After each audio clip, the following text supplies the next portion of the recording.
había, me acuerdo, dos proyectos de ley emblemáticos que disputaban la centralidad de ese proceso. Uno que era del diputado Alcarcel del PJ y otro del senador Conrado Storani, que también tenía una pata en el justicialismo,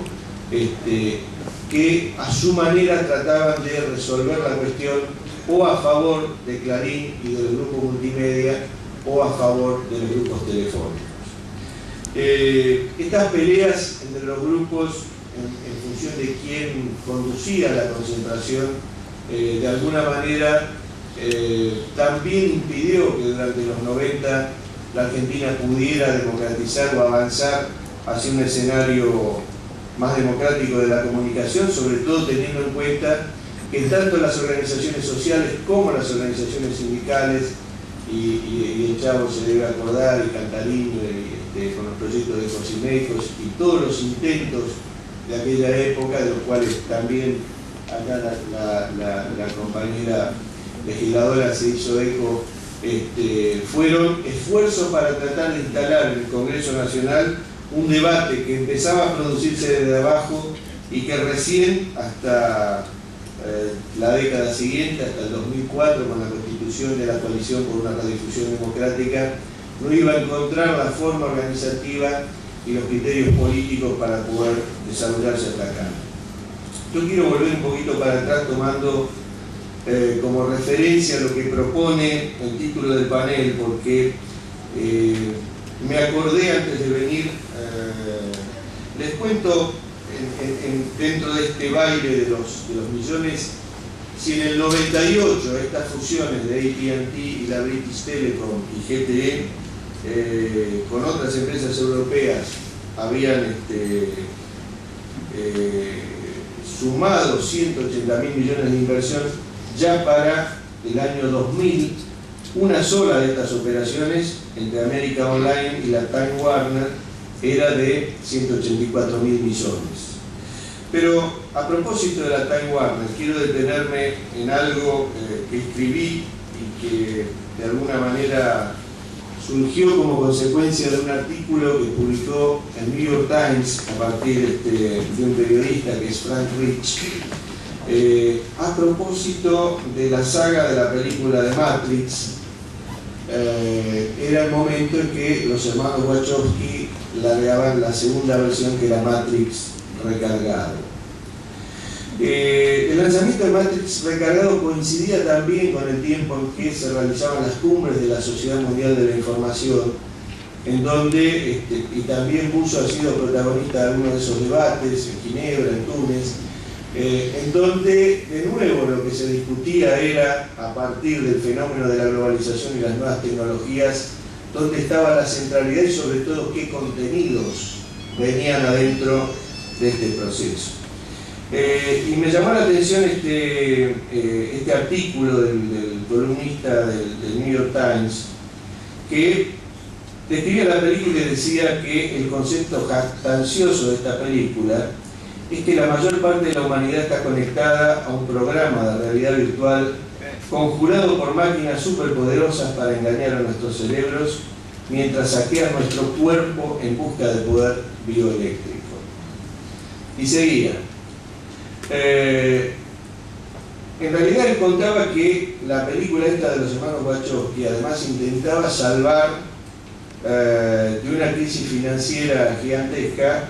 a América Online, AOL, que era la que se había fusionado con la Time en esta cifra que yo le decía, los 184.000 millones, que estaban siendo investigados por crisis fiscal y fraude, algo que después empezaría, digamos, a ser una práctica común y recurrente hasta la última crisis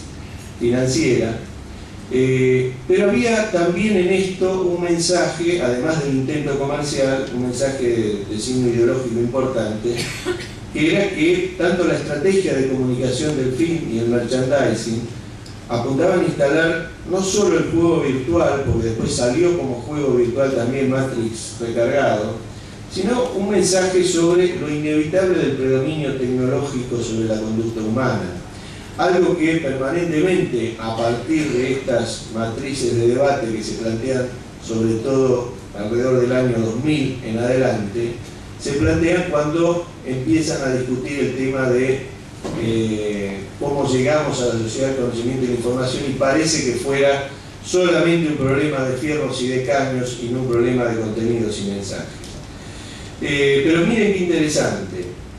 Dice, para el columnista del Times, la corporación AOL Time Warner aún cuenta con el poder suficiente para vender sus historias al mundo, y advierte textualmente: pero los gigantes mediáticos que asestan semejante golpe no siempre lo hacen con intenciones tan frívolas, el jueguito y todo lo demás. No solo nos conectan a su matriz para vendernos películas y otros productos de entretenimiento. Estas compañías también conectan al país a sus narrativas de noticias, tan ubicuas y livianas como Matrix recargado, pero con efectos colaterales más devastadores. Y el título de la nota, y con esto un poco cierro la anécdota del artículo, era el siguiente, signo de pregunta: ¿qué tienen en común Matrix recargado, el atentado a las gemelas y la invasión a Irak? Ese era el título de la columna de este periodista del Times, que me parece que nos viene muy bien para pensar no solo en el modelo, que tiene que ver con los intereses financieros, con estos miles de millones que se gastan en generar un nuevo escenario, ya no de comunicación, sino de poder global, sino de los servicios que prestan a ese esquema de poder estos grupos concentrados de comunicación. Y entonces, ahora sí, quisiera, para ir cerrando, referirme un poco a lo que se pone en debate también a nivel local y a nivel latinoamericano. Estas narrativas que tenemos ahora, catastróficas, apocalípticas, violentas, profundamente destituyentes, que se producen no solo en Argentina, sino en toda América Latina, que tienden a la demonización y que tienden a generar esquemas en donde lo que se plantea en el fondo es un discurso que tiende a generar el miedo a la sociedad y que tiende a generar un cierto respeto por poderes que están más allá de la democracia, que están más allá de la ética, que están más allá de la política, y generan un profundo impacto de desmovilización y de reclusión de la gente en su individualidad. Me parece que es lo que tenemos también que denunciar cuando hablamos de estas cosas. Es decir, no solo quedarnos en la cuestión de contestar la intención coyuntural, política y descalificadora que puede tener un encuentro de dueños de periódicos en nuestro país, sino avanzar también sobre el contenido que producen y distribuyen y que tiene que ver con un sentido profundamente democrático y autoritario. Por eso, y para cerrar, creo que la mejor respuesta que podemos dar es trabajar, como lo estamos haciendo en nuestro país, de la mano de todos los sectores democráticos, de los actores sociales, de las universidades, los trabajadores de la comunicación, de toda la gente y los periodistas y productores del interior de nuestro país, que, como bien decía Néstor, han venido siendo desplazados por un modelo concentrador y excluyente que no solo elimina trabajo, sino que elimina contenidos, elimina identidad, elimina cultura, elimina pertenencia, elimina la posibilidad de ser incluidos en otro proyecto de nación.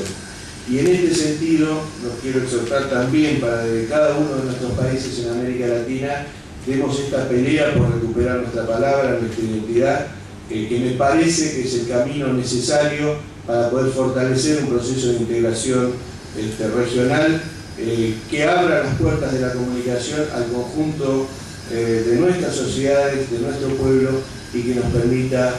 resolver exitosamente el problema de la comunicación concentrada y de los monopolios. Gracias.